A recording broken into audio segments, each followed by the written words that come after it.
curious creature you are. Humans. Powerful. Vulnerable.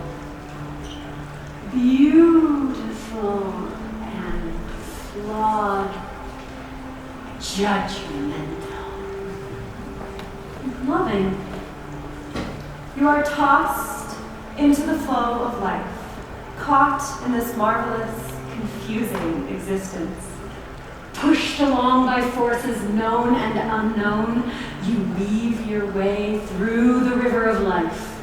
Among your many motivations, you share one need, the need for self-actualization, to live as your authentic selves. A simple concept, if you ask us. Yet you, born free, allow yourselves to be tied down, forced into palatable, digestible boxes by society, religion, expectations, sometimes even your own minds. Instead of living fully, you allow yourselves to become homogenized, categorized, normalized. Instead of who you could truly be. But the river of life flows, shaping you as it moves. Its rocks and bends, its currents and waves, they take you, they break you. And, if you allow it, carry you back to who you truly are. We the fates see it all. We pull the strings, we nudge and lure. And tonight we have brought you here to witness the stories of 7 other travelers on this river.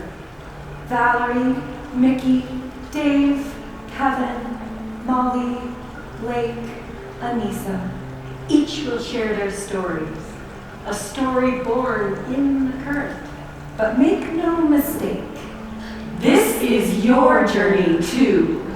Each time they rise above the water, each time they are drawn beneath it, you will feel the same force. For once you enter the river, there is no separating yourself from one another. You are them. Their perils, their bruises, they are yours. So, listen closely, watch carefully, and perhaps their healing will become yours as well.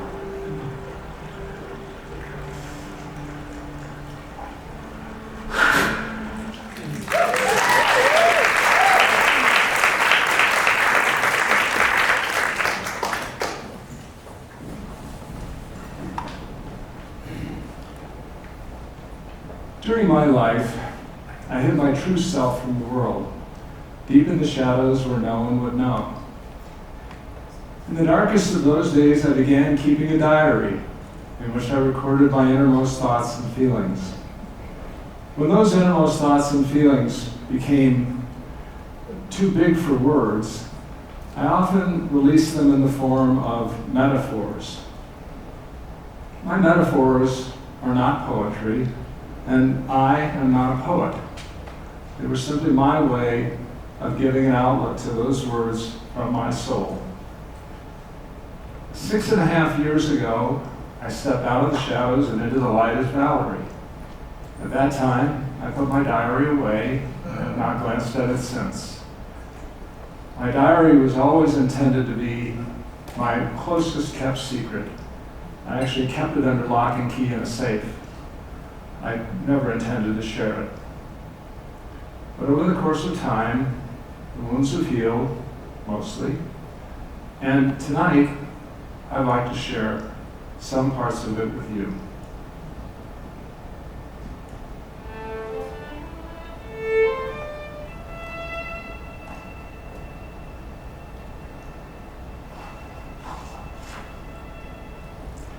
Dear Diary, I can barely tolerate the horror I feel at watching my life sands sift from the top of the hourglass to the bottom, without living as the person that I am. I do not intend in this diary to explain how I came to this, or to tell my story. I do intend to find a way to record the feelings I have on a regular basis. From my earliest memories of childhood, I have always known that the reflection in the mirror was not in fact my body. It was the body of a boy. I have always known that I was supposed to have a girl's body, but had no idea why I thought that way. During those formative years, I don't recall if I thought I was crazy, but I certainly formed that belief soon after. I did know that what I was thinking was forbidden, was wrong, and could never be mentioned to anyone, most especially my parents. Since those early days, I've spent my entire life trying to cure myself from what I've always called my curse. The curse of being transgender, and the guilt, pain, and shame that for me has always gone hand in hand with it. Of course, in those days, I'd never even heard the word transgender. It was simply not something that non-medical people like me knew about. I am the mirage. A child's eyes are fixed upon the maternal form, secure within the walls of heritage and love. Curiosity born of innocence. The mirror crashes to the ground. Images as shards scatter across the cold stone floor, forming anew impossible reflections. The child's eyes alight, seeing that which cannot be seen, and yet is never again to be unseen. I am a mirage. Dear Diary, it is 1995, and I am amazed to think that Barb and I did not learn the meaning of the word transgender until tonight, when I came across the concept on the internet on AOL. I shared it with her in amazement. Finally, we had an answer. Sitting here now, I am reflecting on the conversations we had tonight. She was so supportive. What a magical, caring, and supportive time. What a magical, caring, and supportive person. How was I so lucky? But it is a trap. We both know that I'm transgender, but we both also know that we can never share it with anyone. It will destroy us. It is taboo. We have only each other. We both agree that we must hold tightly to one another. We both agree that we can never reveal this to anyone. Barb is so courageous, she puts me to shame. After 47 years, she, knowing all of this, still supports me and stays by my side. Her commitment to me has never wavered. I could not survive without her. She is as flight to a dove, as wind in the trees. She is love. As steel is to chain, as water is to a mountain stream, she is trust. As soft silk is to bare skin, as warmth to glowing coals, she is friendship. She is eternal. She is. Dear Diary, I leave for my trip back to Denver and then to Aspen. Barb will meet me at the airport and join our dear son, Jack, for dinner. Normality will return, or at least what passes for normality in my world, a normality of disguise, subterfuge, and half-truths. So much of what I do to protect others from Valerie is so counter to who I have always thought that I am. Honest to a fault, and strong enough to bear any consequence in order that the real truth be served. I rationalize, and perhaps correctly, that to tell the truth is to come out, and to come out is to cause pain and disruption to my family, to Barb, and to our lives. I am the chrysalis. I am she who lives within the chrysalis, hanging, entombed, yet trusting the protective coating that surrounds. So comforting, yet so isolating. Despising its form, she dissolves it, or does it dissolve her?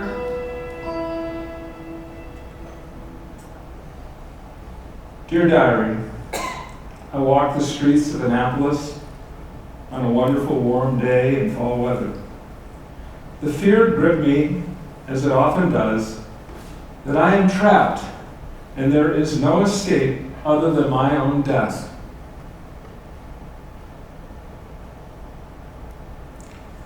It causes a physical sensation that I think must be akin to a stroke. Numbness in my chest, tingling in my shoulders, and a desire to scream out in pain.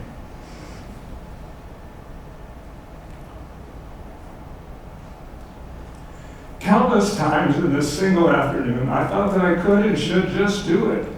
Come out. What are my friends to me if they are not friends who could love me for who I am, and not just for what I appear to be? If they are truly so shallow that they cannot accept a decision to free myself from my own prison, then they must in reality be my jailers, not my friends at all. But then I sweep those thoughts away, as it is surely unfair to place the burden on them to do what I need them to do. How can one blame them for befriending a person who was not truthful in revealing who she truly is? Is it really disloyal to disdain the person behind the mask? And I'm right back where I started. I am truth, dagger of pain thrust between iron bands, cry of relief upon a forsaken shore, beacon bright as a Maine lighthouse on a darkened night, thing to be feared, treasure to be sought, burden too heavy to bear, because I am truth. Dear Diary, it is 2018, and Barb says she has had enough. This must end. She cannot go to the grocery store anymore, not knowing whether I will have finally ended my life by the time she returns home. We've decided that there is no alternative at this point but to come out to the world as the person I have always been. We are both absolutely terrified by the decision that we have made. We resolved to come out in person to our family and a few close friends, but there is simply not the time or emotional bandwidth to come out personally to all of our 65 friends. We will each write our own generic letter to them and send them all at once. I am the revelation.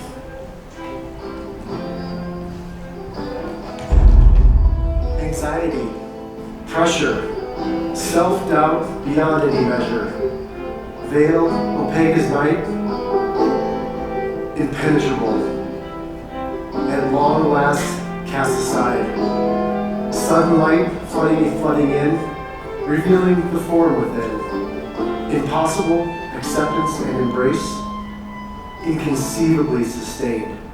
A life requited, a soul reborn. I am the revelation.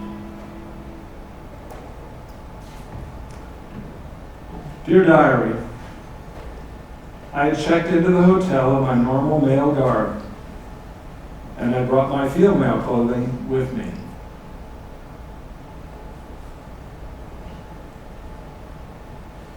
I changed in my room and am preparing to go downstairs. I am absolutely frozen with fear. I have had my mask so firmly affixed to my persona that the mere thought of revealing anything about my true self to anyone, no matter the context, shakes me to my core. My hands are trembling so badly that I cannot steady them enough to fasten my own necklace and finally give up after numerous attempts. I can hardly breathe and cannot bring myself to open my hotel room doors to go into the hallway. The ride down the elevator was sheer terror.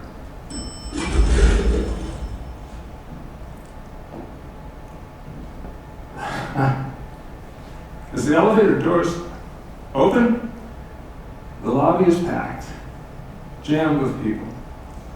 And as I look around, I realize no one is staring at me, no one is laughing at me, and most importantly, it doesn't appear anyone wants to murder me. I'm just one more person in the crowd. And I'm overtaken by a wave of euphoria and joy. For the first time in my life, I'm free of a gender which was never mine. I am the dance. Strangers gaze, now invited. Unbounded euphoria, unbridled fear. False premises, prison walls, a mirage. The dancer's form emerges from the mist. Tentative, yet graceful. Joyful first steps. It begins at last. I am the dance. So that was then, and this is now.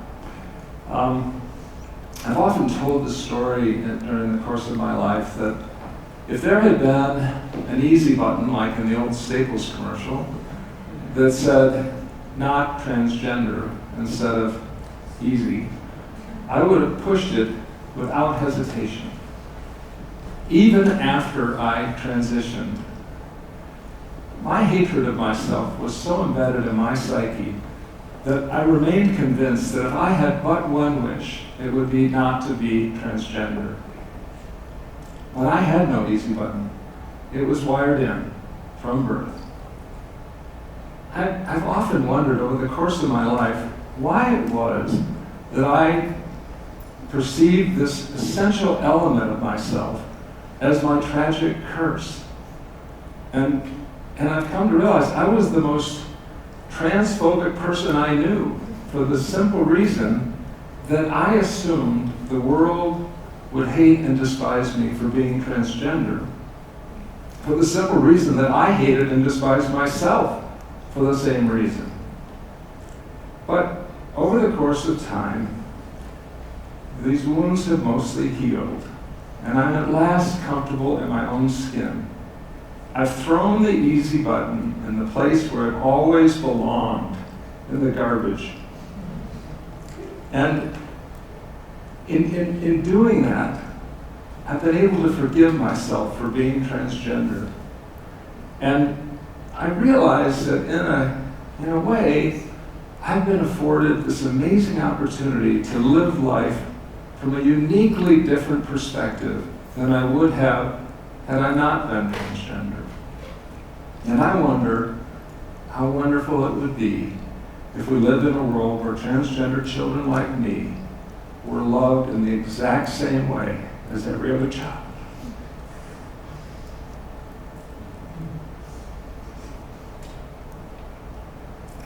It would give them a chance to love themselves in the same way. I am forgiveness.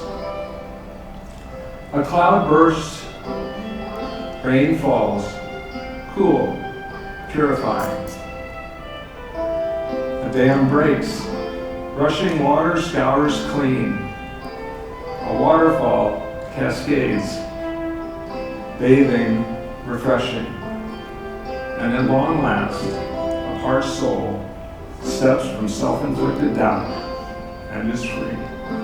I am forgiveness. I am forgiveness. I am forgiveness. I am forgiveness. I am forgiveness. I am forgiveness. I am forgiveness.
This is Molly. She's supposed to be here.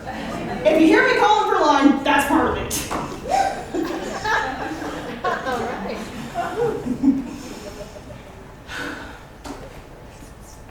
Growing up, a spotlight followed me everywhere. I never knew if my differences would be reason for celebration or another reason for me to be shamed. From an early age, I knew I wasn't perfect and that nobody was, yet I still felt this immense pressure to be just that for people who said they loved me. You're so creative. Thank you. Why are you spending so much time alone in your room?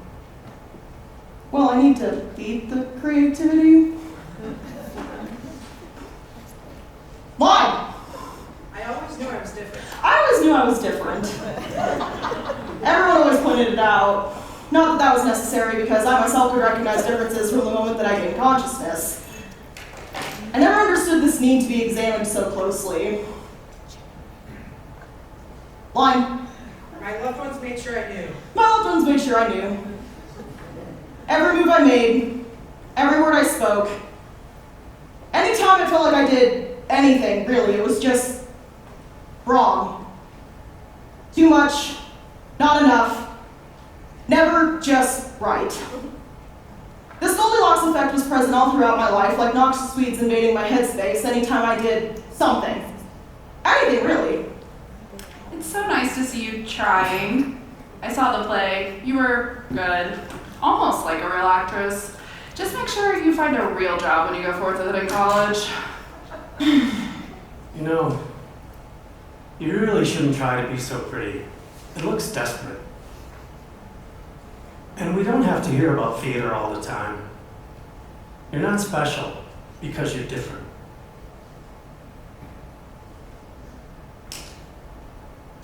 Different. What's this difference you're seeing anyway? And how do you expect me to be anything other than what I am when you don't even know what it is that you want from me? Why do you make things so fucking difficult? It's awful, the pressure that you put us under to fulfill your needs.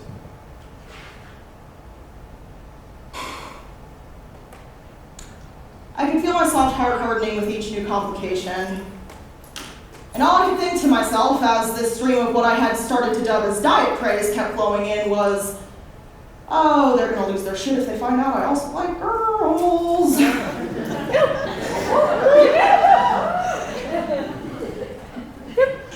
Had that been public information, I felt that that would have only complicated and muddied the waters even further. So, how's John? Not too sure what you mean by that. We're just friends. That's surprising. He seems smitten by you. He's a good-looking boy. You should take the chance while you have the chance.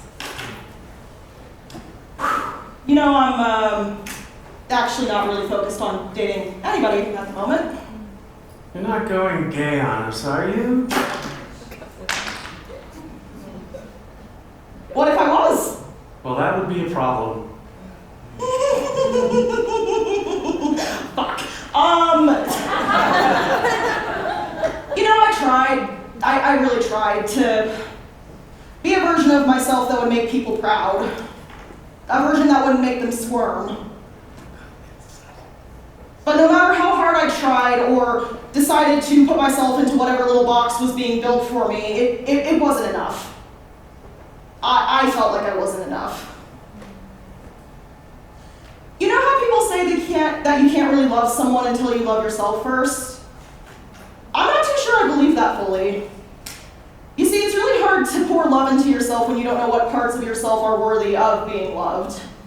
So it's easier for me to give and to believe in others than it was to actually admit that I liked certain things about myself. Line. As each ugly head of contradiction reared, I could feel myself retreating deeper and deeper into what I call the glass closet, in the reflection of which I found one nugget of certainty, which is that I am a lover. Even in that certainty, however, there was this consistent internal argument that followed me into every romantic relationship, like a noxious cloud. Don't respond too quickly. You'll scare her off. But if you don't respond quickly enough, she'll get bored of you. It's always something with you. She may just start to get sick of you instead.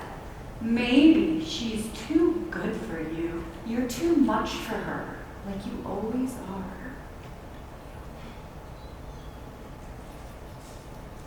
I started falling for a girl named Persimmon in 2017. It was with her for the first time in my teenage years that I felt that I didn't need to apologize for who I was.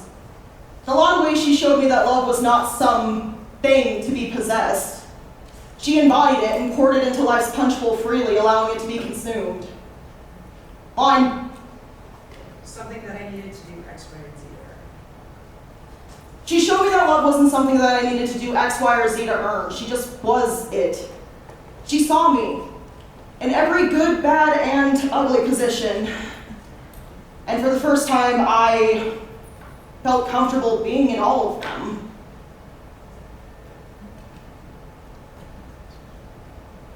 Did she actually love you, though? You know you could be a lot. Plus, look around. This would be a lot for a lot of people. Maybe she's just experimenting with you. I told you to. You were too much. You're only manageable in small doses.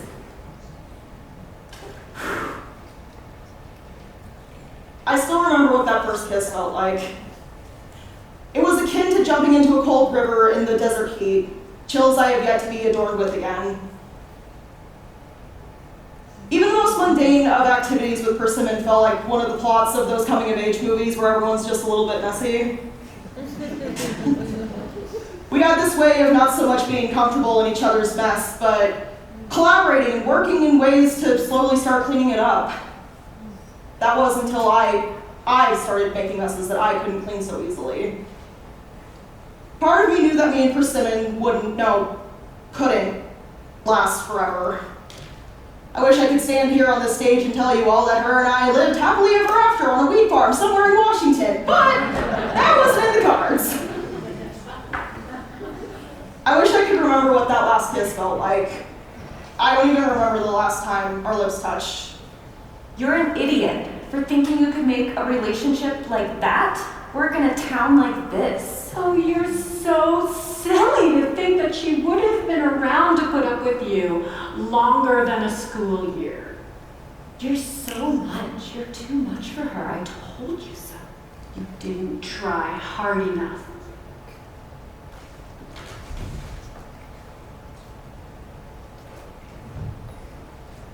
Fast forward to Arizona 2020. It's COVID. That's where I first met Aries on Tinder. They were upfront in their bio about being polyamorous, which is something I, during that time, had grown a tad suspicious of because isolation does weird things, and most people who said they were polyamorous at that time were actually pretty questionable. With Aries, I felt like I didn't have to question anything. It was shortly after that where I met their fiance, who would later become my girlfriend, Nix. Our first date involved the three of us getting to know one another over a game of Cards Against Humanity. The next 8 months of my life were an absolute whirlwind. I attended their wedding. It was an absolutely incredible thing to watch the two people who I'd fallen so deeply for and who were so deeply in love with me making that commitment to one another. After the activities of the courthouse wedding had wrapped up, I drove them to the honeymoon suite where the three of us just spent all night celebrating love. This relationship really stripped away a lot of my views on love, singularity, and so much more. I look back on it with fondness. Did they actually love you, though? They may have been cool with it in the beginning, but you're really just a homewrecker.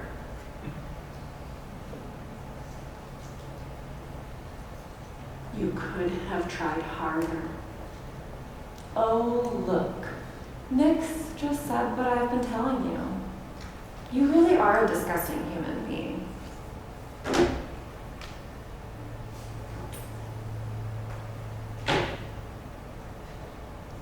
Nothing in the fallout of this, as crazy as it sounds, made sense to me. Nick started pulling away from me, slowly at first, and then she turned my world upside down by ripping the rug out from underneath me when she sent me a very blunt text message saying that she didn't want to continue things with me. She tried to assure me that this wouldn't affect my relationship with Aries. That was until about a week later when I received a very blunt text from them as well, who had also decided to end our relationship. I love you, Mickey, but you just bring too much chaos and strife into my life. See what you did? What do you mean by that? I don't understand what you mean by that. Can you just tell me how to fix this? I want to talk about this. It's nothing that you did. There's nothing there to fix that wasn't there already. You should have always known this would happen. You should be so blind with love. That doesn't answer anything for me, Aries. Can you please just talk to me? How? You should know precisely what you did. Try not to think about it too hard. Goodbye, Mickey. This was always going to happen. Well, at least you had a traditional relationship after all of that. Oh, this boy Leo seems perfect for you. Make sure you don't fuck this up.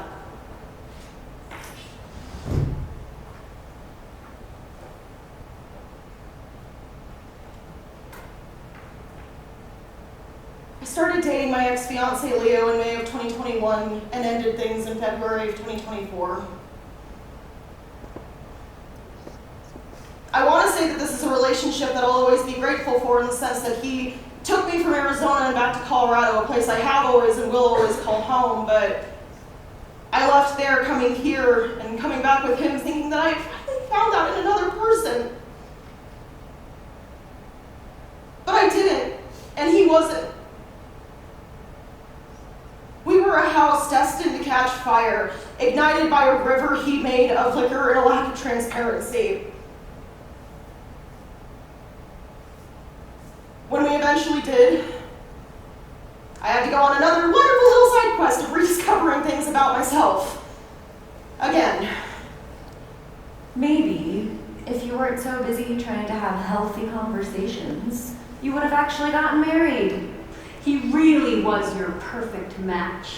You'll be lucky if someone puts in that kind of effort again. Why couldn't you just take the blame where it was needed so that things could be peaceful? Why didn't you go harder for this? You're plain crazy. You don't know what love is. How could you say you loved Persimmon, Aries, Nyx, Leo? There is so much more you could have done to deserve their love. You know this engagement would have worked out if you weren't so... Yeah, have you ever just considered fucking off?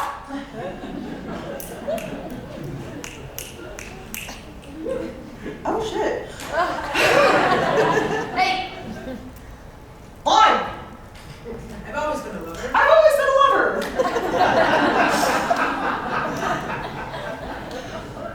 I've always wanted to be loved and to give love. But there's so much of my life that I've spent thinking that I needed to be a certain way or be smaller or more perfect or bigger, and whatever the case, to deserve it. But love isn't some prize, it's not a reward that you receive at the end of some finish line for being all of those things. It's there. And it's mine. And I want it. Shit. Line!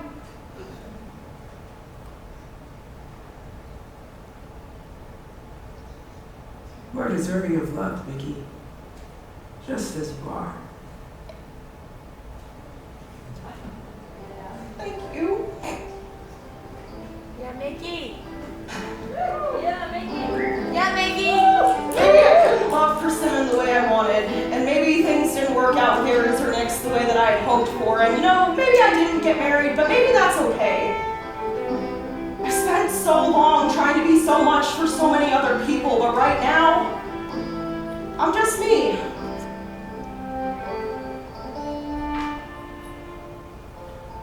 And that's more than enough.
Excuse me, is this seat taken? No, please join me. Okay, thank you.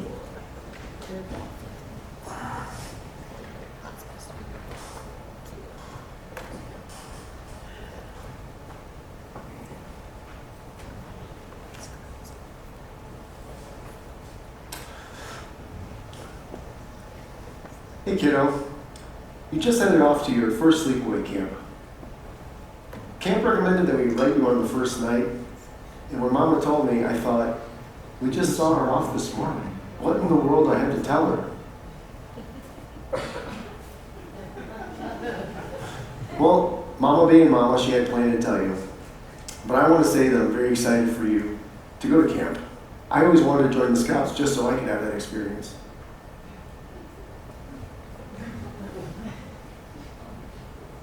But I'm even more excited for you to be around kids like yourself. I can't even imagine what it's going to be like for you.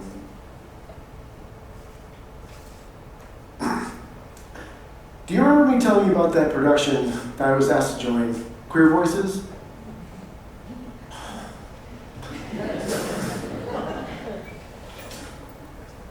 I'm pretty sure you just said, cool. Maybe it's just me that thought it was strange that a cis straight guy would be asked to take part with a group of queer folk. But then again, once upon a time, I was in the thespian group, making theater. It was fabulous!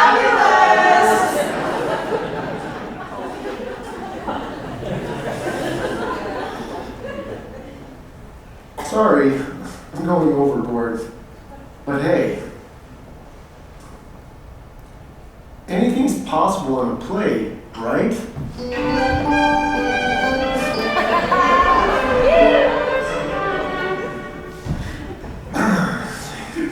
Yeah.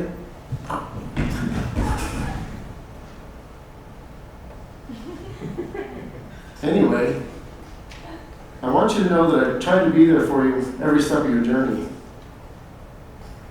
But I don't think we've really talked about it. Maybe this is my opportunity. You are so brave. I've heard you say, I'm a girl, so many times, like it's the simplest fact in the world. But me, I'm not so brave. Hey, Dave, how's your son? Good. Good to see you. I guess I would avoid conversations about you. I am stricken with fear of confrontation. I don't know if you know this about me, but I'd rather make myself small than risk hurting someone else.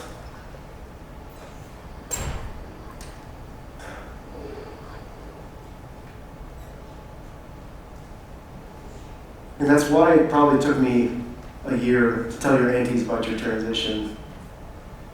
I feel so gutless for that. I get scared. And the thing of it is, they have been every bit as accepting of you as I feel we have.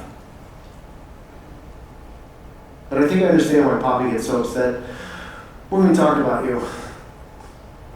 He sees this content where trans people are treated with such hatred, and it scares me for you.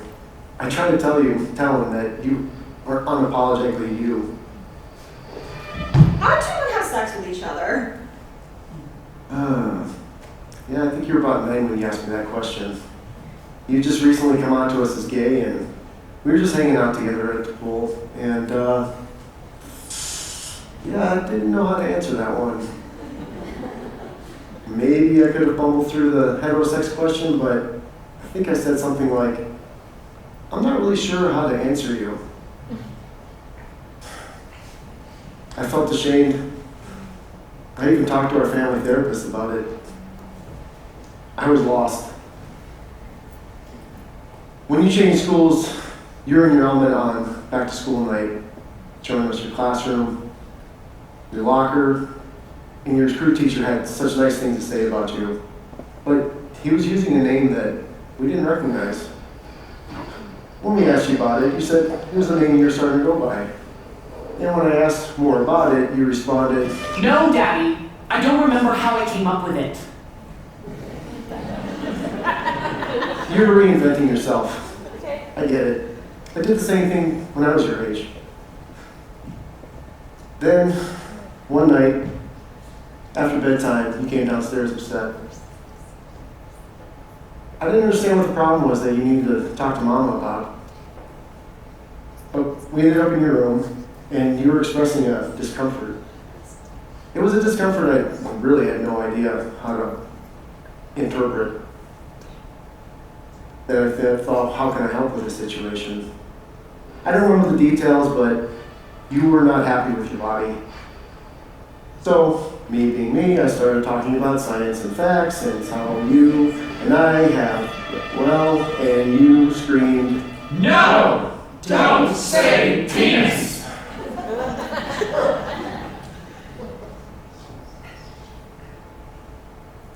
I never considered a word having such weight behind it.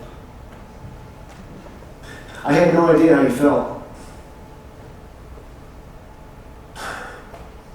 I reacted the way I would react, but it was not right for the situation. Mama was so much better at comforting you. That fall, you told us you were non-binary, and I thought, what am I supposed to do with this? There, no gender? They, them, their. They, them? I guess I didn't have to understand. Just love them. Eventually you told us you were a girl. And I have to admit that I was relieved because of the pronouns. Which, now thinking back, was stupid and ridiculous to get hung up on that. But I was trying to get it right, and I'm still learning, because I understand that we all just want to be seen and heard. Hey Dave, how's your son? Things are different. She's Teenagers, I get it. right. I keep avoiding it. Is this what it's like to come out of the closet? What am I so afraid of? I feel like I'm letting her down. I make a big deal out of it, thinking that if I just say, actually, she's my daughter.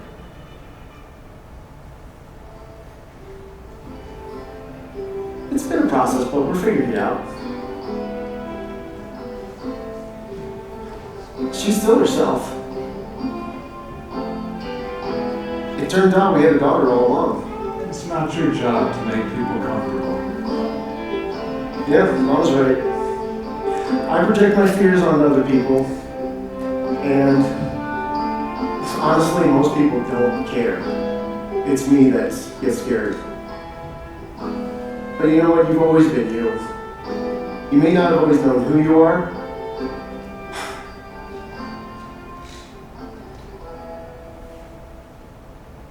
but you've always been unique. And I say, you've always been my daughter. I thought you had a son. You know, so did I. But it turns out I was wrong.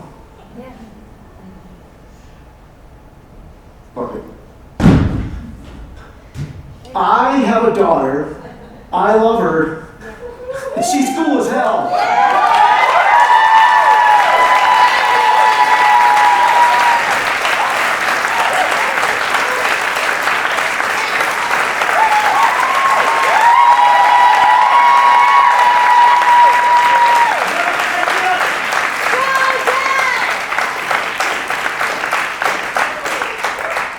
That's nice.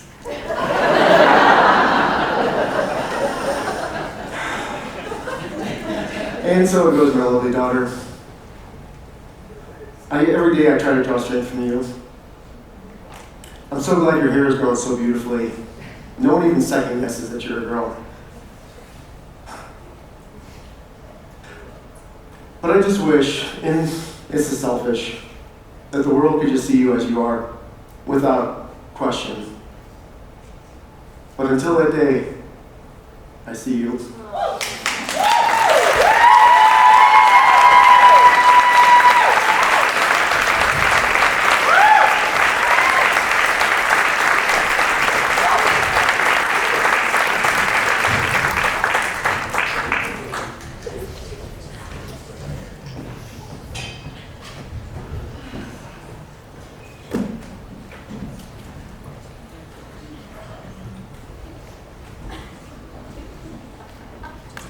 83% gay.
Anyway, how's traffic?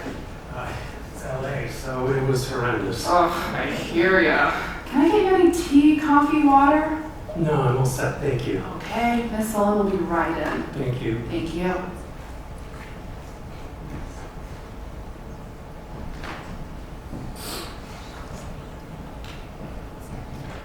Good morning, Mr. McMahon. Hi. How are you? I'm good. Good. I'm Valerie Sullivan. Nice to meet you. Nice to see you. Thank you. Mr. McMahon, as you know, I'm a lawyer.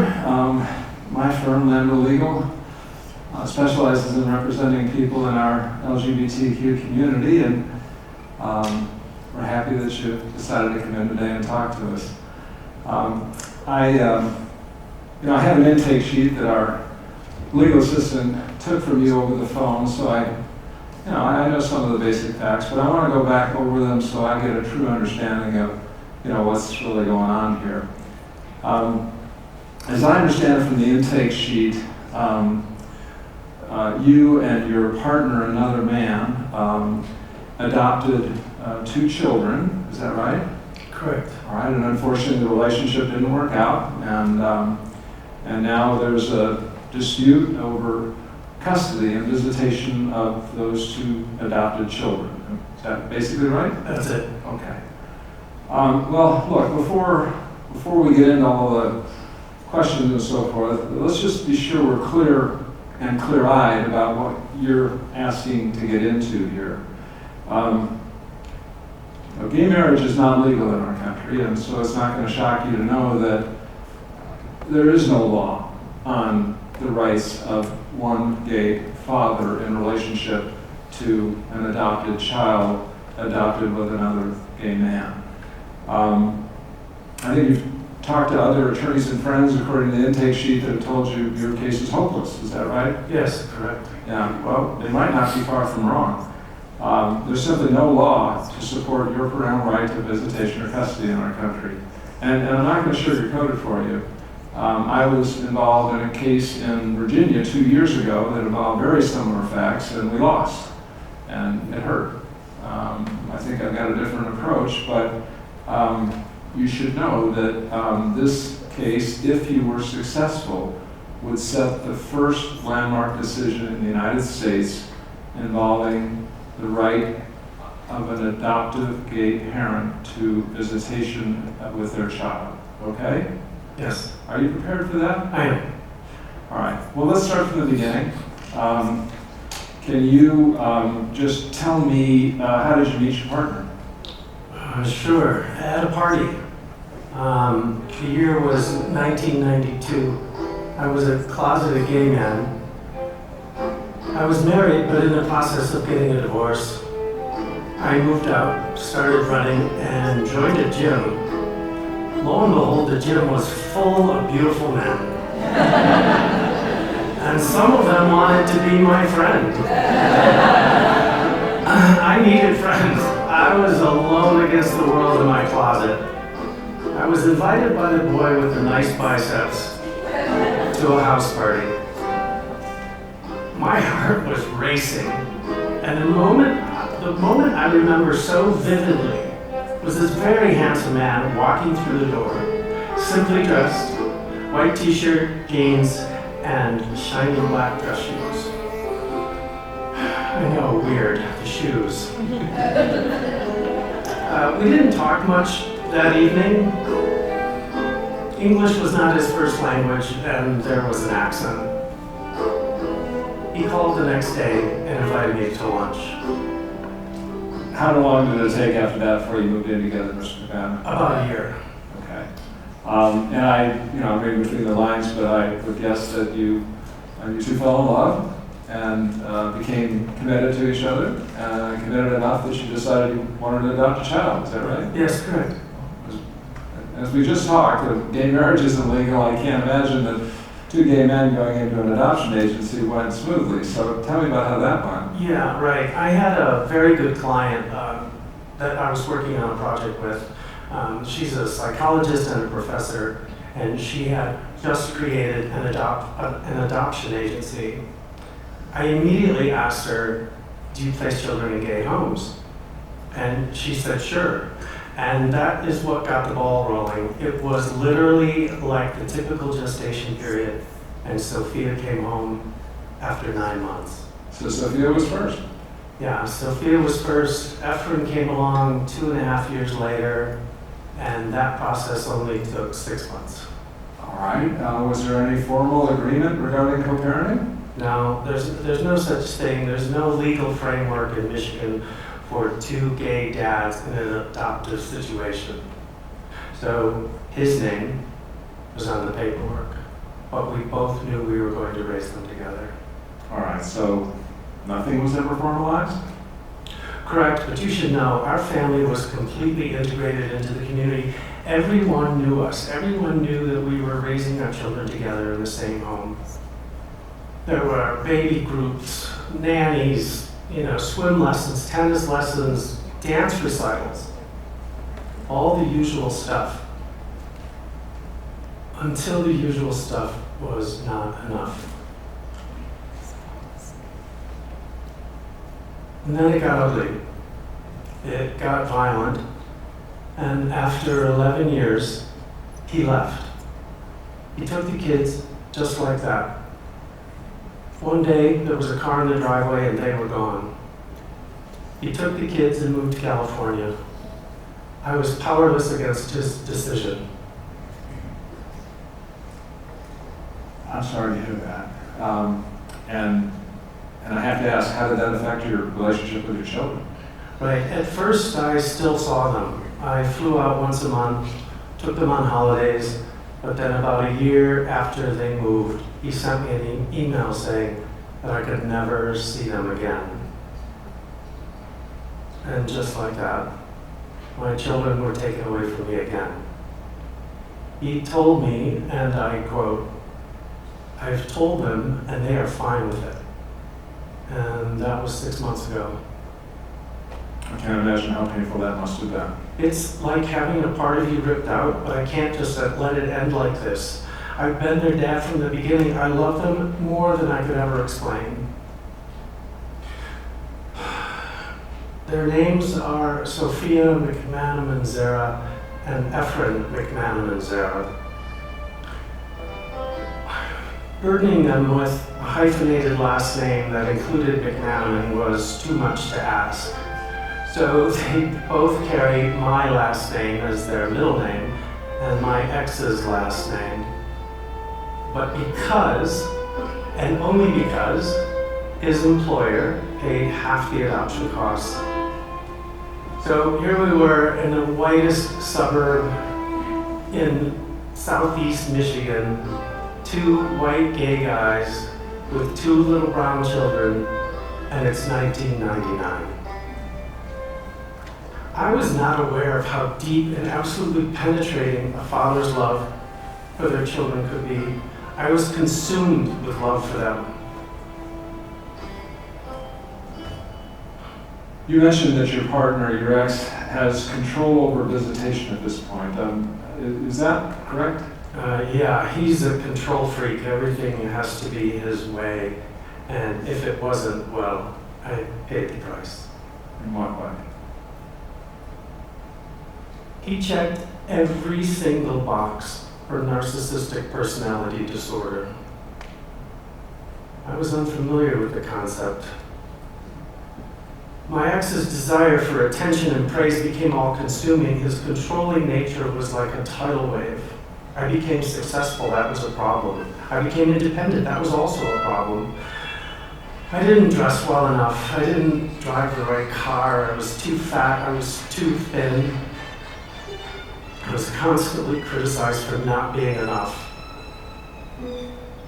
The thing about narcissistic abuse is that it causes trauma. Not the kind of trauma that you say might experience in a violent incident, but more a slow, insidious sort of trauma that tears you down to a million pieces inside. I couldn't sleep. I'd have debilitating nightmares that would keep me awake for days. Our relationship collapsed, and 30 years later, I was diagnosed with PTSD as a result of narcissistic abuse.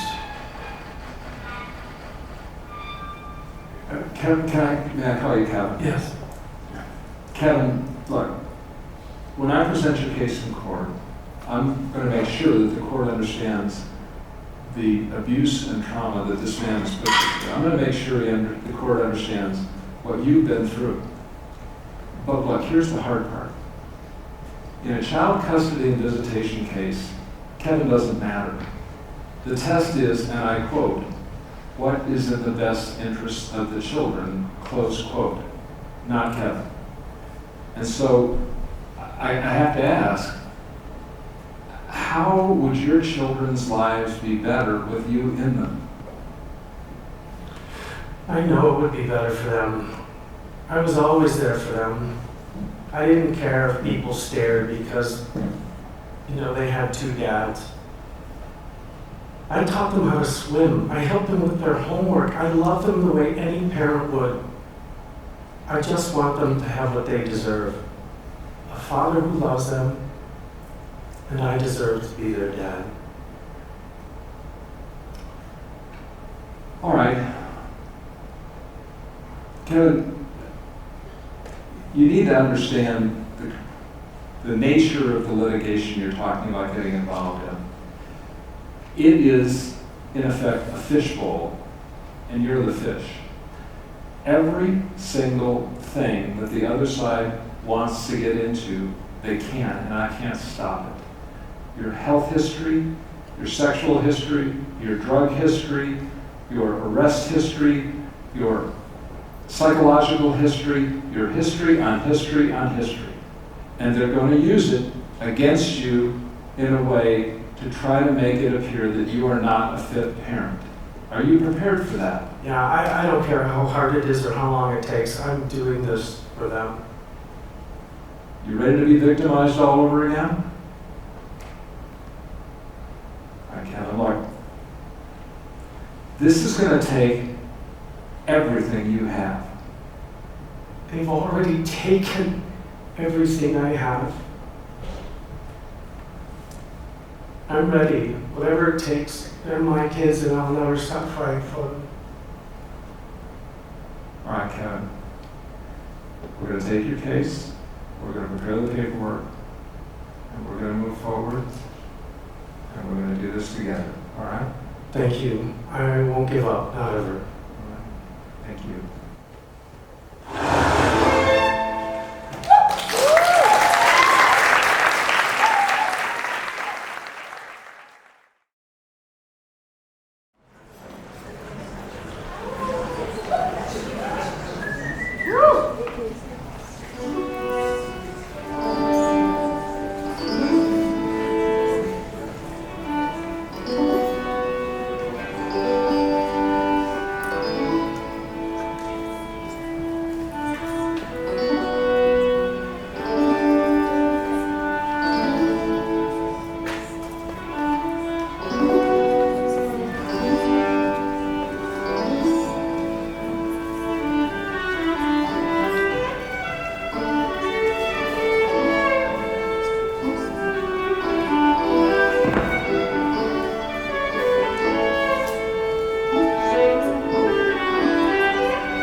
Nah, I think I'm just gonna stay in tonight.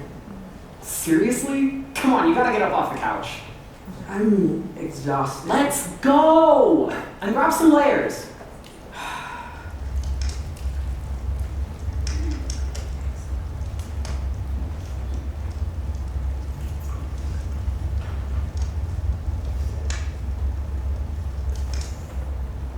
I am strong.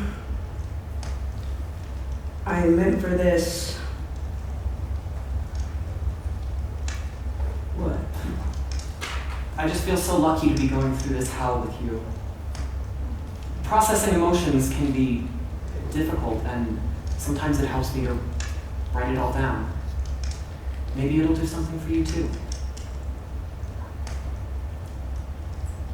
Write something you want to remind yourself to believe in? That is deep work for a dog walk. But I want us to try to find some peace in this. Is there anything else you want to add before we toss them in the fire? I don't think so. Okay, one more thing. The rock. I think you know who this is for. And I know how much it hurts, but it's time to let her go.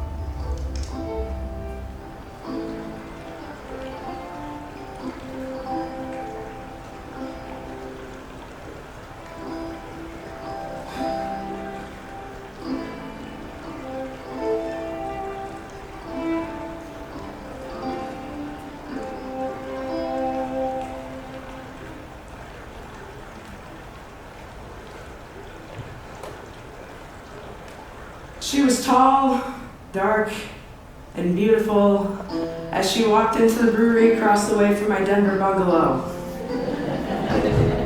I was high on Percocet due to a recent knee surgery, so why not add some high ABV beer into the mix to really loosen me up? I didn't have an appetite, opioids, but I bought her dinner anyway. She smashed an entire burger and fries and didn't even offer me a smell. We were friends, then at benefits, there was no way I was ready to settle down. She was leaving for Mexico for 2 months anyways, I'd never see her again. And 2 months came and went, and we did what lesbians do and found a way to talk every day. Then one day, so how do you feel about having kids? That's a pretty big question. Where'd that come from? Well, it's something that I've thought about, something that I want. I mean, not specifically with you, but something that I've thought about. Well, that's good to know, I suppose. Yeah, we'll see how far this goes.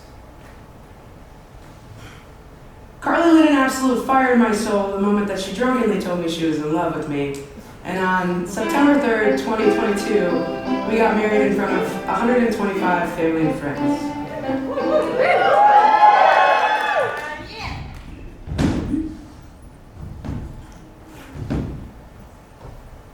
If there's one thing I've learned about my wife over the years, it's that she loves a good spreadsheet. Just picture it. A multi-tabs, color-coded Google Sheet stack with nothing but information about buying sperm. Riveting, right? It gets so much better than that.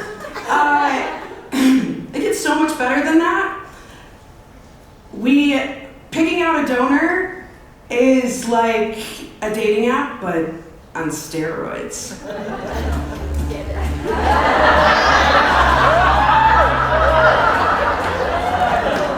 You get to filter by eye color, height, hair color. Oh, and health, the important stuff.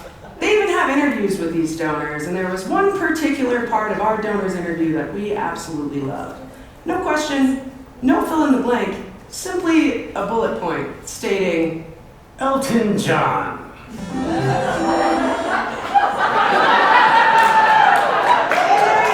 we found our donor.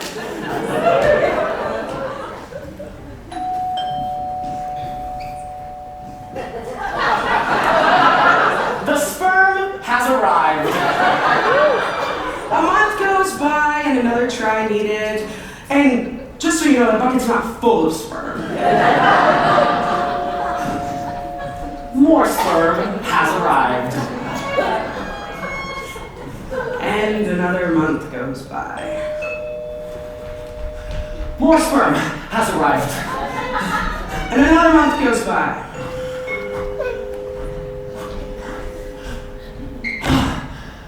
More sperm has arrived.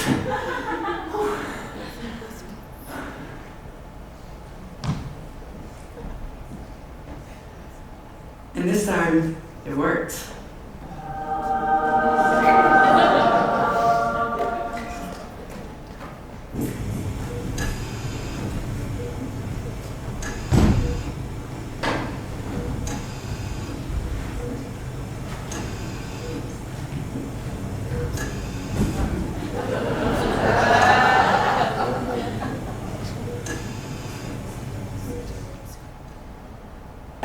weeks and 6 days, we heard.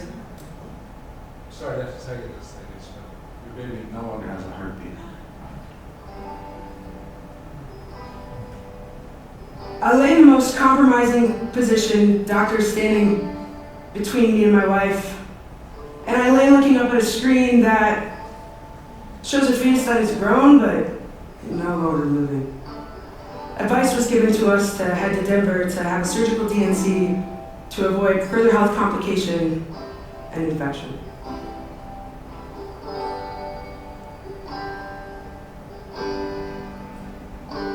I never held her once, nor touched her velvet skin.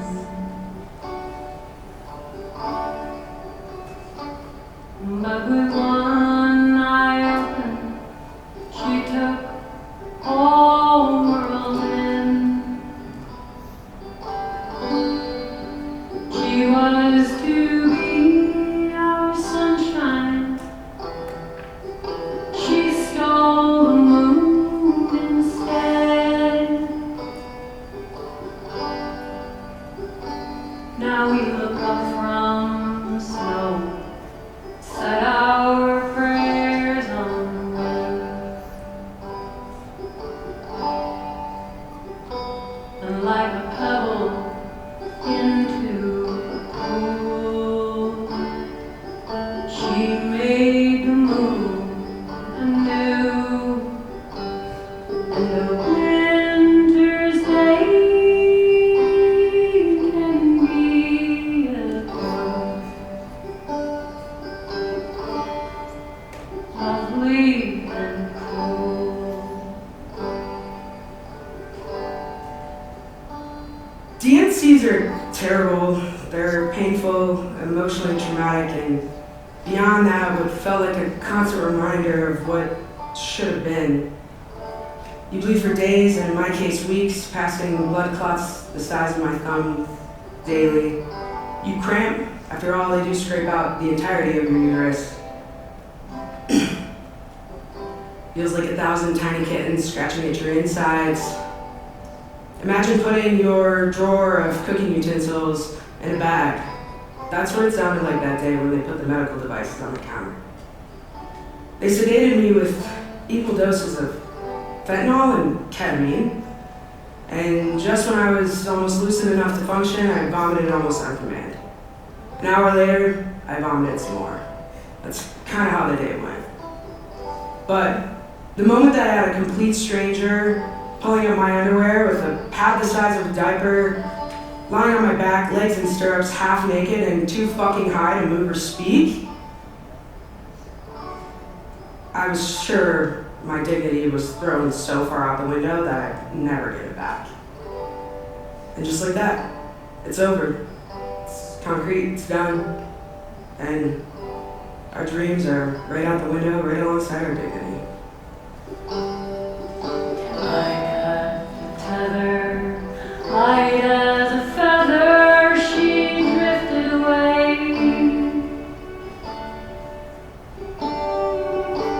So beautiful, she couldn't stay.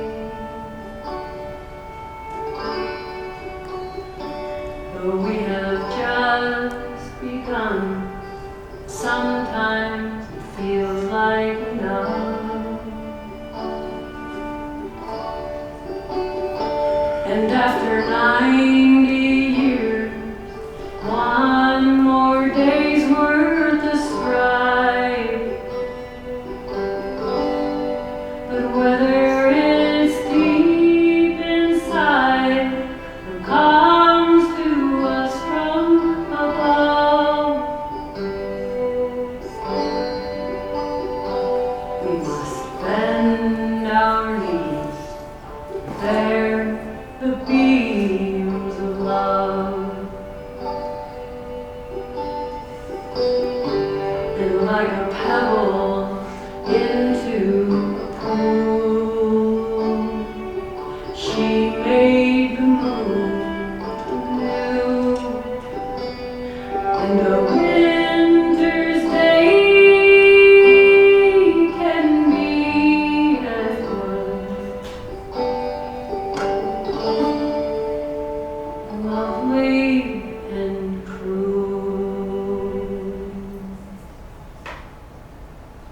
I'm sad. I'm devastated. This shit is hard. I spent a lot of time thinking about anywhere where maybe I misstepped. Was it the turkey sandwiches we packed skiing? Doctors, family, friends, they tell you not to do that. It's so common. This happens.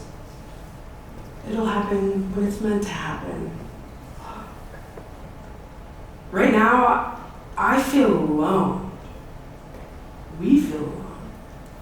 And right now, this feels like the hardest thing that I've ever experienced. Experts say 1 in 4, 1 in 5 pregnancies end in miscarriage. How are we not talking about this? And why does it feel so taboo? I'm unapologetic if any of this story seems TMI, but what I have found is that we are not alone, neither are you.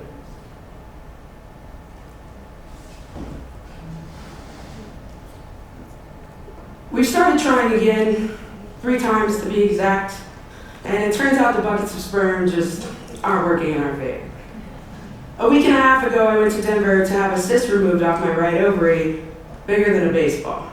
When the doctors were in there, they found a ton of excess scar tissue and removed that too. And that was the first time throughout all of this that I'd formally been diagnosed with endometriosis. Advanced stage 3? Probably why the IUIs weren't working. But we're onward and upward. We're putting our fate into science's hands. Multiple handfuls of vitamins a day, more blood work than you could ever imagine. And at the end of next month, I start my daily shots. Yes, that's plural. Walking pin cushion, if you will. We're starting IVF. And despite all of the poking and prodding, we're finally excited again.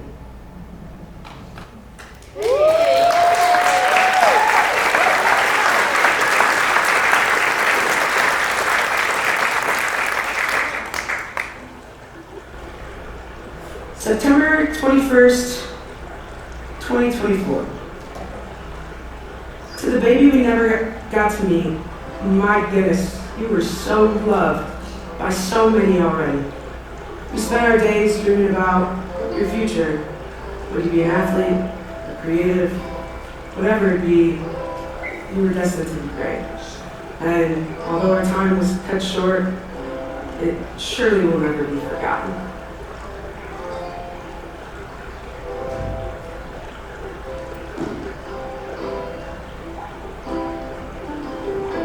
And to the baby that is yet to be, one day this journey of dreams will turn to a reality and our hearts will radiate so much love for you and appreciation for all of these moments that led to you.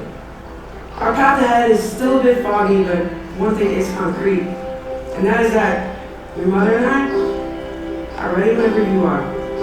The love and space we hold for you is unconditional, and we can't wait to bring you into this world, whenever that may be.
has recently graduated high school, signaling his departure from a small mountain town as he ventures forth on an almost cinematic quest, pursuing a degree in the unpredictable and, quite frankly, enchanting world of musical theater.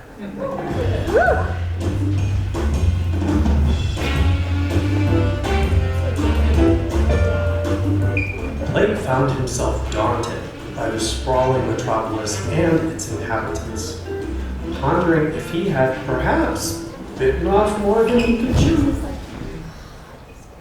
A few days into this new chapter, Blake encountered Ash, a fellow performer who perceived the world as a grand puzzle to be solved. And in that instant, Blake knew friendship was inevitable.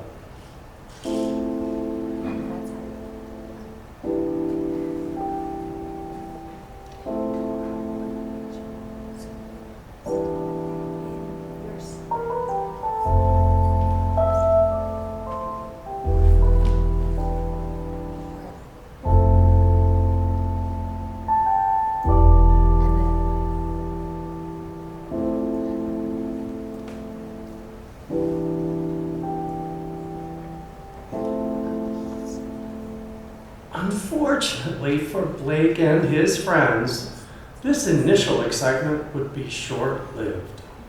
Mysterious new virus. Coronavirus. The virus has reached. The World Health Organization has just declared that this is a pandemic. Reporting cases on the rise. Going global. 60 million plus cases tested positive. Blake was devastated, but he kept his head high as he and Ash made plans to move into an apartment together for year 2.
Blake agreed without hesitation.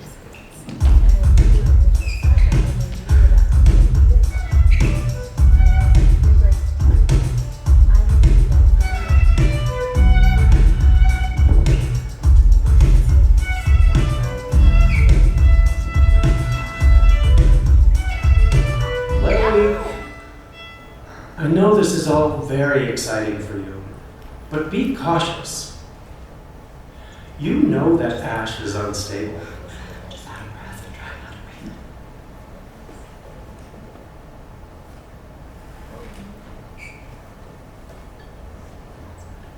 Year 3 gave Blake the opportunity to branch out from his friendship with Ash, as Ash was starting a romantic relationship with one of their mutual friends.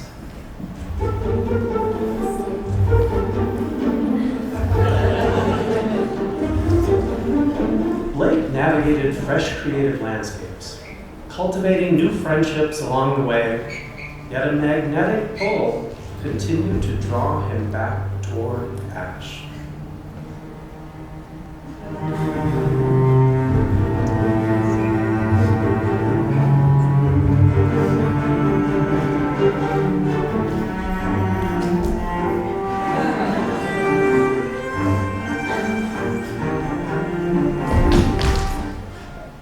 Blake, remember, this This is what I warned you about.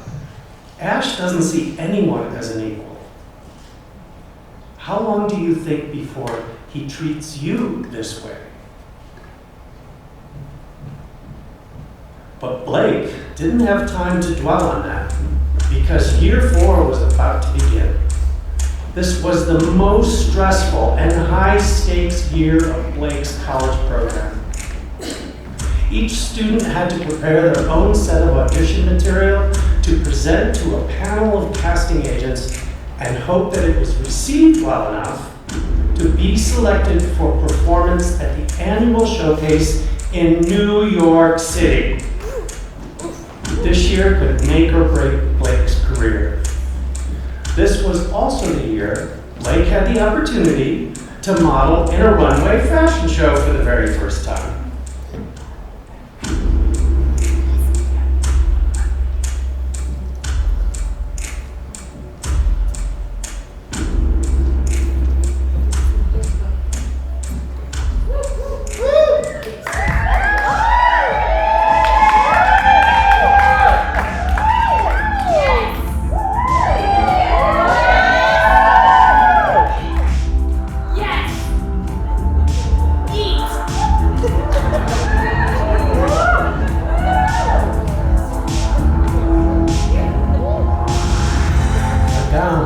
The hair, the crowds. Blake was living a dream he scarcely dared to articulate. And yet, a certain someone was conspicuously absent. Where is Ash? Sorry I missed it. This event has dominated your conversations, and yet your so-called best friend failed to make an appearance. Sorry I missed it. I lost track of time.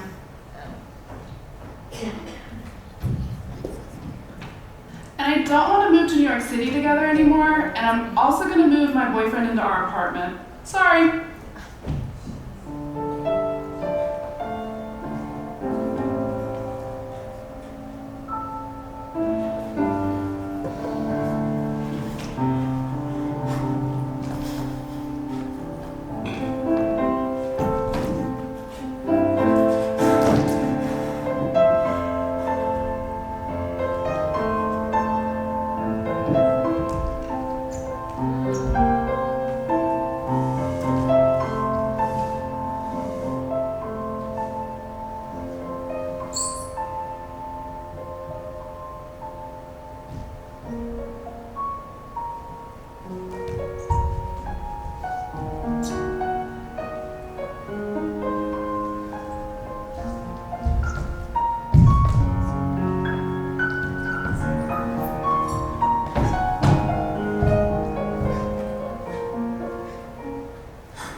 Okay, you were right.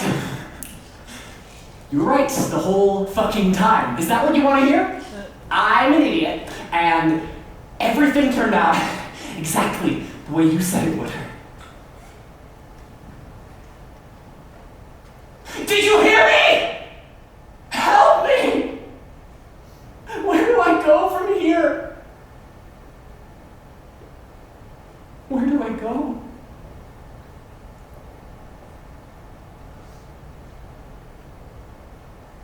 Home.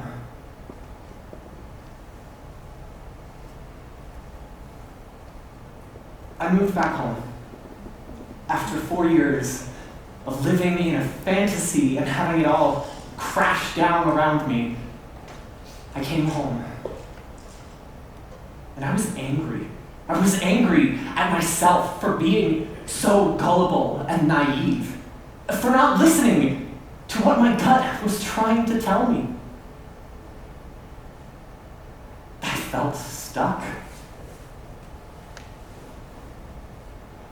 I felt like that would be the end of my dreams.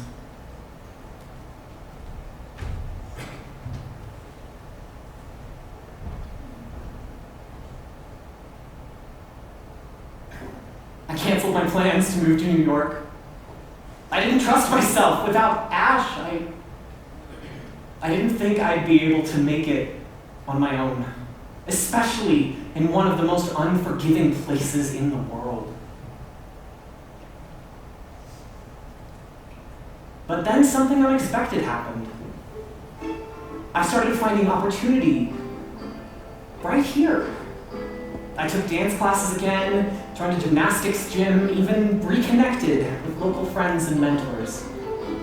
I still continued doing theater and modeling, but this time in an environment where I was loved and respected. The confidence that I'd been searching for, that I thought I would only find in New York City, I found it right here. It's ironic, isn't it? I ceremoniously graduated from that expensive program, but I really, truly graduated right here in the Roaring Fork Valley. And think of what's next. I mean, just picture it. Traveling the world, TV and film deals rolling in, fashion shows, fame, fortune. No! That's exactly what got me in trouble in the first place. I made all these fantastical, magical plans for my life. And it didn't turn out at all how I thought it would. For now, it's enough to just be myself in a place where I know people love me. And take life one step at a time.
So who wants to share first?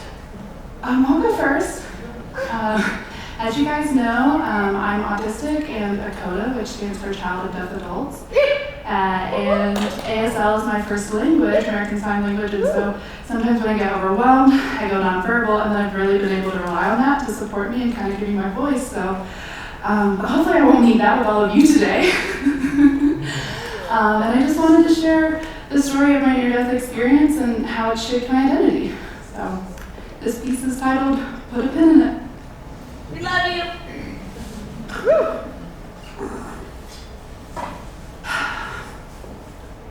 One evening, towards the end of April in 2023, I was crawling into bed, deep in thought. I said to myself, maybe I am a lesbian. I looked over to see my husband's face completely drained of color, and I said, did I say that out loud? Yeah. We were too busy to unpack this. We had a 3-week Alaska trip coming up to celebrate my childhood friend's wedding, so we non-verbally agreed to put a pin in it. Then we said goodnight and went to sleep. I came out as bi in 2022. My husband took it pretty well, and we decided to open our marriage halfway so I could explore my sexuality. I offered to open his side as well since we had only ever experienced each other as high school sweethearts, but he declined. In April, I hosted the bride's bachelorette trip and hit it off with one of the bridesmaids, Kelly. With the wedding coming up in June, I was looking forward to seeing Kelly again. I had a conversation with my partner about the potential of dancing with her, and he said he'd be okay with that. Once we were in Alaska, we connected with local friends and family and engaged in various pre-wedding celebrations. Tension and attraction were building steadily between Kelly and I. People in movies always talk about how you picture growing old with the love of your life, but I thought that was just a saying, not something that actually happened, since I was never able to picture me and my husband growing old together. But then there was this moment in the passenger seat of Kelly's car on the way to our girls' trip cabin weekend, where I so easily pictured us growing old together, sitting side by side on our cabin front porch in rocking chairs and sipping tea. It was an equally scary and exciting discovery. Stolen glances, flirtatious smirks filled the preparation days leading up to the ceremony as Kelly and I worked together to prepare for the wedding. I felt so strongly for Kelly and so confused about my feelings for my husband. So I sent a video message to my friend Joy asking them how they knew they were gay and not bi, but they didn't get back to me before the wedding, and then the wedding started. Calling all lovebirds to the dance floor for our first slow dance of the evening. My husband made his way over to me. I adore being on the dance floor, and he loathes it. Over the years, we came to a compromise. He agreed he would give me 1 to 2 dances whenever we'd go to events like these. And for a while, I felt so grateful that he was willing to do something he hated just to make me happy. This time, as he walked towards me for our obligatory dance, I felt uncomfortable. It was the first time I didn't want him to perform his marital duty of dancing with me. We paired up and went through the steps, but the whole time I wanted to crawl out of my skin. I felt so uncomfortable being perceived as a straight person in a heteronormative relationship. Even with all of the encouraging smiles around us, I could feel myself pulling away, which made him pull closer. He even offered to stay for a dance, something he'd never done before, but I felt like it was too late. He could tell I was pulling away, and I could feel him pulling closer. We silently decided again to put a pin in it. Later in the evening, another slow song came on. Kelly and I gravitated towards each other. We seamlessly paired up and began dancing. It was a stark difference to the slow dance I shared with my husband. I felt so comfortable in Kelly's presence, despite the disapproving stares. Dancing together felt so natural and easy and fun.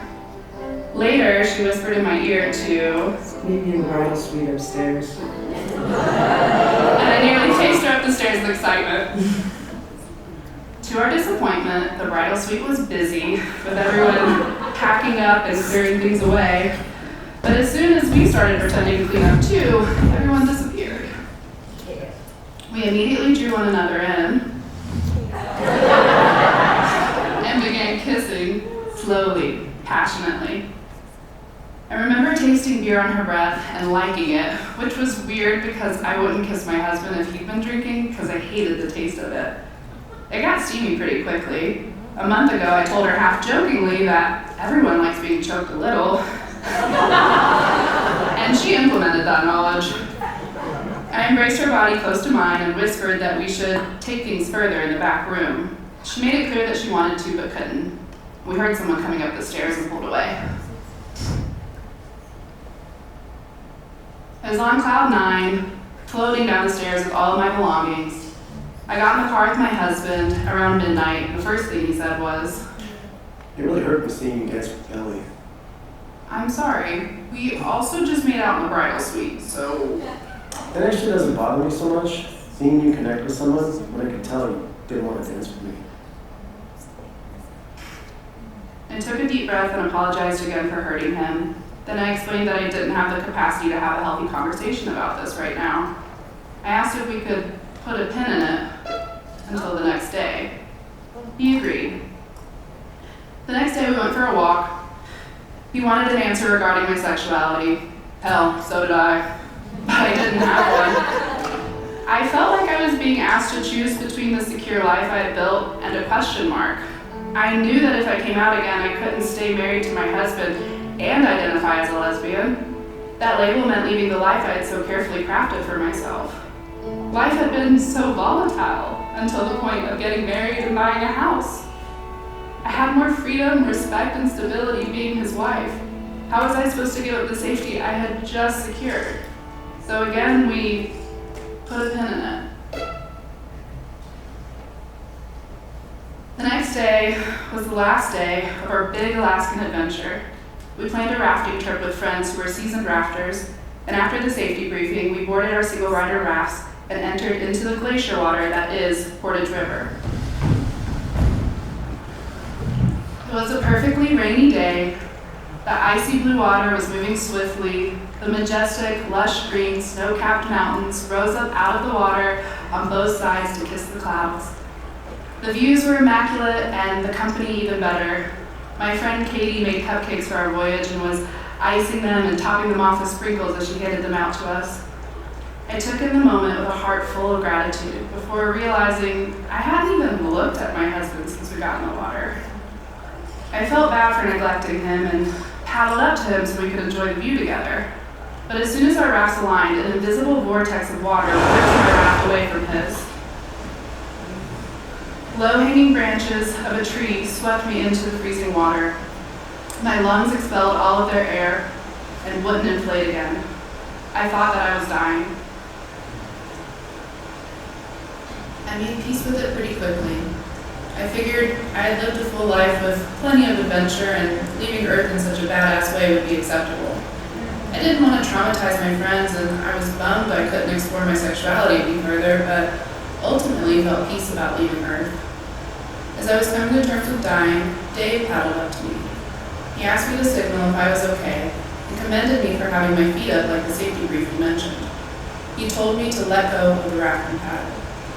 I halfway followed his orders and let go of the raft, but was worried no one would be able to recover the paddle, so I kept hold of it. Dave told me to hold on to the back of his raft while he paddled us to safety. I held on like a koala. I tried to regulate my nervous system with deep breathing, but my lungs insisted on short rests. Dave made it to a shallow part of the river where underwater boulders were hitting my back and butt. It was so painful that I had to let go. I saw all my friends paddling against the current looking at me. I finally got my footing and stood in a wide stance with the paddle in my hand. I said, "This current is really strong." She's alive!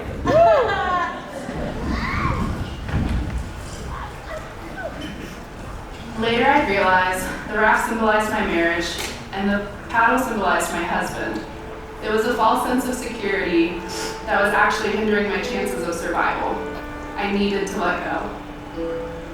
Another rafter, an absolute angel, James, made it to where I was standing. He instructed me to let go of the paddle and promised someone would recover it. I released it, then he said, "You're going to have to get back into the water." "Back into the water?" "Back into the water. Hold on to my boat and I'll paddle us to somewhere safe."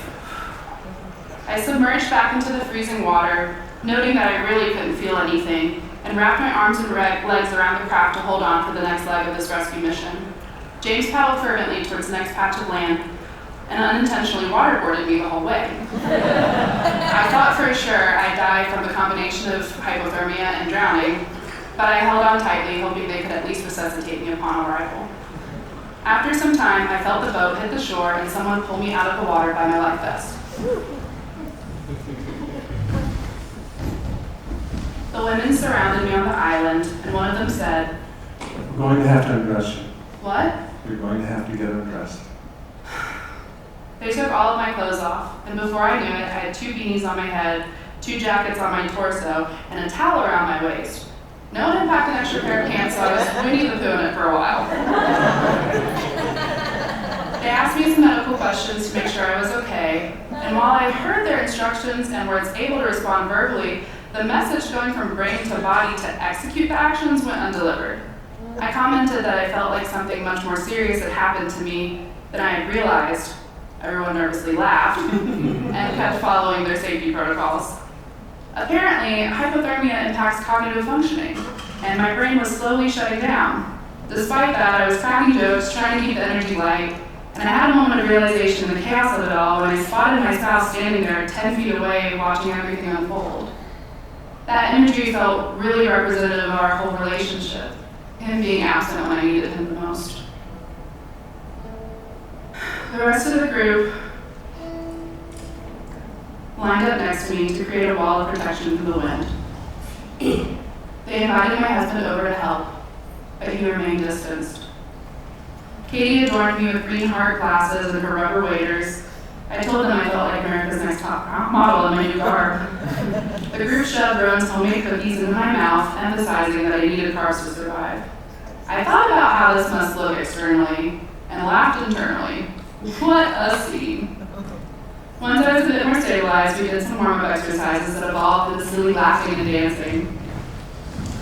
After raising my core temperature, we all got back into our single-rider rafts and headed to our pull-out stop.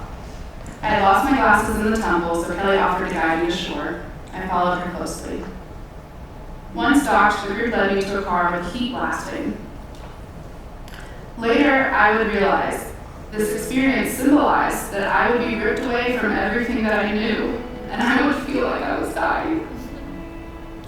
But there would be a community of people who would lift me out of the treacherous waters and guide me into the next chapter of life.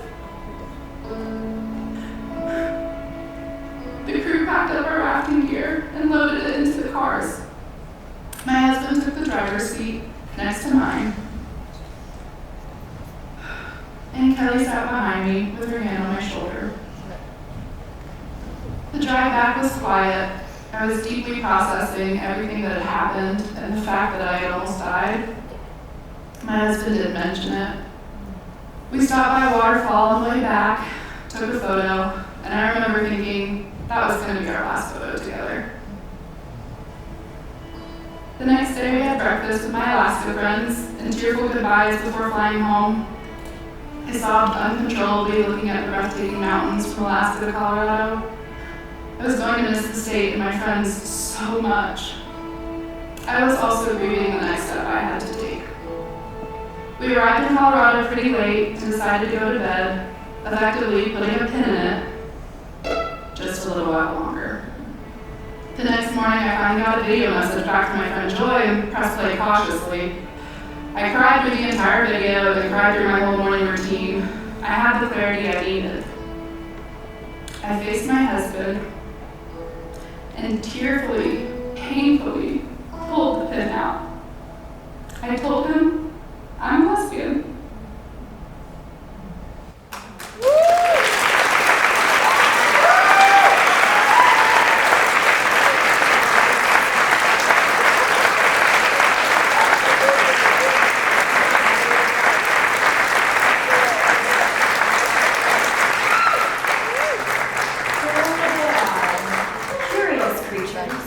Human, standing by the side of the river of life.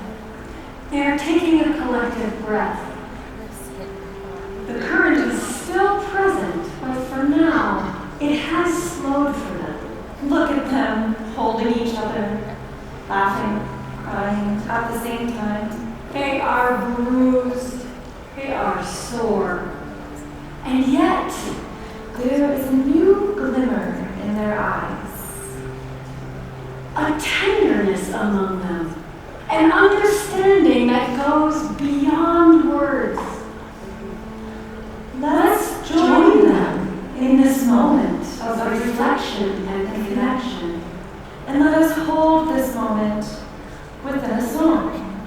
Let's take their medicines, the newly found understanding that on their journey into themselves, they don't have to travel alone.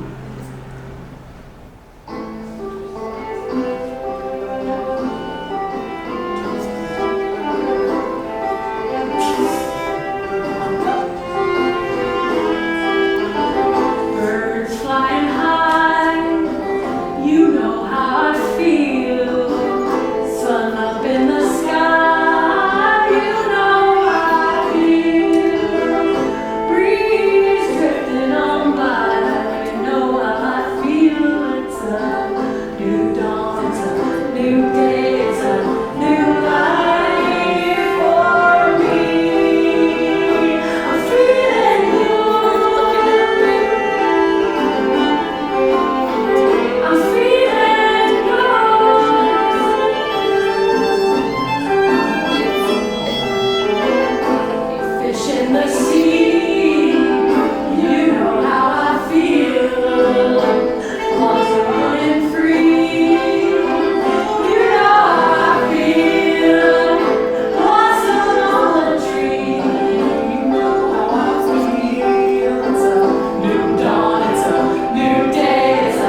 how I feel.